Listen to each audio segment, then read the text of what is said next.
ఇక మనం తదుపరి రాశి ఒక్కసారి చూసుకున్నట్లయితే మకర రాశి. మరి ఈ మకర రాశి వారికి కూడా ఈ జూన్ మాసంలో ఎలా ఉండబోతుంది అంటారు గురువు గారు?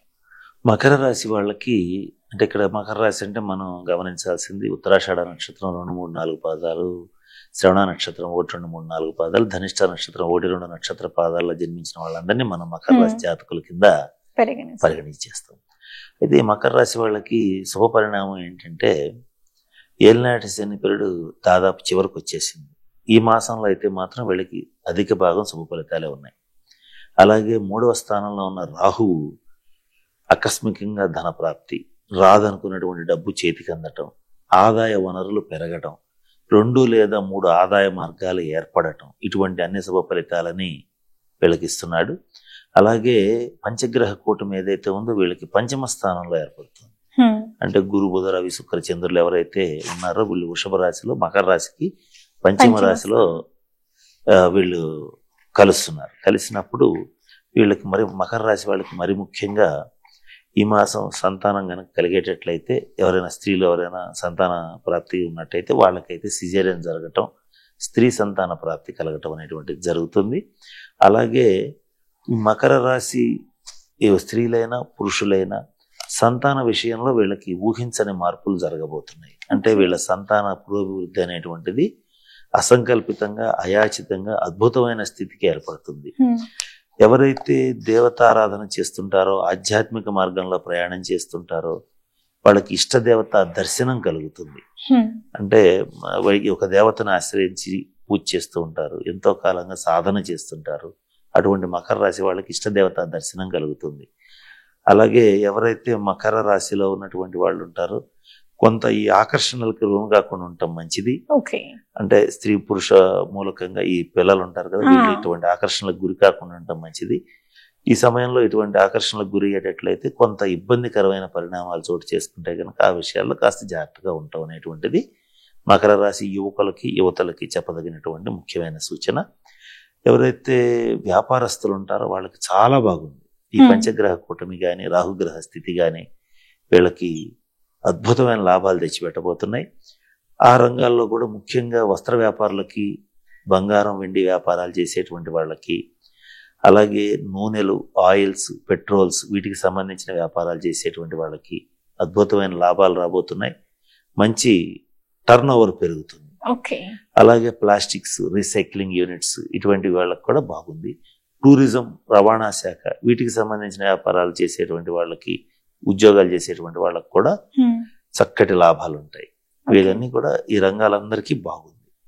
ఇక మరి ముఖ్యంగా ఆధ్యాత్మిక రంగం, దేవాలయాలు, గ్రంథాలయాలు, విద్యాలయాలు ఇటువంటి వాటికి సంబంధించినటువంటి వాటిల్లో పనిచేసేటువంటి వాళ్ళు, లేదా ఆ సంస్థలు ఉన్నటువంటి వాళ్ళు, చారిటీ ట్రస్ట్స్ ఉండేటువంటి వాళ్ళు, వీళ్ళందరికీ కూడా అత్యంత అనుకూలమైన మాసం అని చెప్పొచ్చు. ఈ మాసం వీళ్ళందరికీ చక్కటి శుభ ఫలితాలు ఉన్నాయి. సినిమా రంగం, టీవీ రంగం, కవులు, కళాకారులు, దీంట్లో టెక్నీషియన్స్ వీళ్ళకి కూడా మంచి శుభ ఫలితాలు గోచరిస్తున్నాయి. మరి రాజకీయ నాయకుల విషయానికి వచ్చేటట్లయితే ఒక రకంగా చెప్పాలంటే రాజకీయ నాయకులకి ఈ మాసం అంత అనుకూలంగా లేదు. వీళ్ళకి ఏలినాటి శని ప్రభావ రీత్యా కానీ, ఈ పంచగ్రహ కూటమి రీత్యా కానీ వీళ్ళకి గెలుపు అవకాశాలు తక్కువ. ఒకవేళ వీళ్ళు గెలిచారనుకోండి, వీళ్ళు ఏ పార్టీ తరఫున గెలుస్తారో ఆ పార్టీ అక్కడ గెలవదు. అటువంటి ఇబ్బందికరమైన పరిణామాలు ఈ మకర రాశి వాళ్ళకి గోచరిస్తున్నాయి. పార్టీలో కూడా ఎంత కష్టపడ్డా కూడా ఫలితం అనేటువంటిది దక్కే అవకాశాలు తక్కువ. ఇక స్టాక్ మార్కెట్ లో పెట్టుబడులు పెట్టేటువంటి వాళ్ళు, స్టాక్ బ్రోకర్స్ వాళ్ళకి అత్యంత అనుకూలంగా ఉంది. మంచి లాభాలను పోగు చేసుకోగలుగుతారు. ఇటువంటి శుభ పరిణామాలు ఈ మకర రాశి వాళ్ళకి గోచరిస్తున్నాయి. మకర రాశి స్త్రీల విషయానికి వచ్చేటట్లయితే కొత్తగా వీళ్ళు గార్డెనింగ్ కానీ, లేదా ఏదైనా కాలక్షేపం ఏర్పరచుకోవటం కానీ, లేదా ఉద్యోగాలు చేసేటువంటి ఆడవాళ్ళు అయితే మంచి పొజిషన్కి వెళ్ళటం కానీ, ఆర్థికంగా అత్యున్నతమైన స్థితికి చేరడం కానీ, స్థిర చరాస్తులు కొనుగోలు చేయటం కానీ ఇవన్నీ జరుగుతాయి. ఉద్యోగస్తులకు కూడా అనుకూలంగా ఉంది. ఓకే గురుగారు, మకర రాశిలో ఉన్న జాతకులకు జూన్ మాసంలో ఏ విధంగా ఉండబోతుంది, అలాగే వారి యొక్క ఫలితాలు ఈ విధంగా ఉన్నాయి అనే వాటన్నిటి గురించి అయితే తెలియజేశారు. అలాగే వీరికి ఇంకా ఆదాయం పరంగా కానీ లేదంటే వ్యాపారస్తులకు కానీ ఇంకా ఎక్కువ వాళ్ళు చేసే పనిలో ఎక్కువ మెరుగైన ఫలితాలు రావాలి అనుకుంటే సో వారి ఈ మాసం మొత్తంలో ఎటువంటి పరిహారం చేసుకుంటే వీరికి బాగుంటుంది అంటారు? ఈ మాసంలో ఈ మకర రాశి వాళ్ళకి ఇంకా ఏలినాటి శని చివరికి వచ్చింది కానీ పూర్తి అవ్వలేదు కనుక శనీశ్వరుడికి సంబంధించిన శాంతి పరిహార క్రియలు జరిపించుకోవాలి. అంటే శనిసింగణాపూర్లో కానీ తిరునల్లారులో కానీ మందపల్లిలో కానీ శనీశ్వరుడికి తైలాభిషేకం జరిపించుకోవటం, లేదా మీ ఇంటి దగ్గరలో ఉన్నటువంటి శనీశ్వరుడికి తైలాభిషేకం జరిపించుకోవటం చేయాలి. శనివారం నియమాలు పాటించాలి. లేదా శనివారం నాడు ఉదయం ఆంజనేయ స్వామి వారి దేవాలయానికి వెళ్ళి మిరియాలతో అంటే మిరియాలు 11 చేతిలో పట్టుకుని ఆంజనేయ స్వామి చుట్టూతా ప్రదక్షిణ చేసి మీరు ఏ కోరిక అయితే కోరుకుంటారో ఆ కోరిక నెరవేరాలని చెప్పి ఆ 11 ప్రదక్షిణాలు చేసి అక్కడ ఆ మిరియాలతో స్వామివారికి ఈ వడమాల సమర్పించటం, అంటే ఆ మిరియాలని వాడి వడమాలని సమర్పించటం ఇలా చేసేటట్లయితే తప్పనిసరిగా మకర రాశి వాళ్ళకి ఆ కోరిక నెరవేరుతుంది. ఇదొక మంచి పరిహారం. ఏ రంగం వాళ్ళకైనా పనిచేస్తుంది ఇది. అట్లాగే ఎవరైతే మంచి అధికారం హోదా ఇటువంటివి కోరుకుంటారో వాళ్ళు మాత్రం శ్రవణ నక్షత్రం రోజున, ఈ మాసంలో వచ్చే శ్రవణ నక్షత్రం రోజున కానీ శనివారం నాడు కానీ తిరుమల తిరుపతి వెంకటేశ్వర స్వామి వారికి కానీ లేదా మీ దగ్గరలో ఉన్నటువంటి వెంకటేశ్వర స్వామి దేవాలయంలో కానీ ముదురు నీలం రంగు పట్టు వస్త్రాలను స్వామి వారికి సమర్పించడం చేసేటట్లయితే మంచి శుభ ఫలితాలు ఉంటాయి.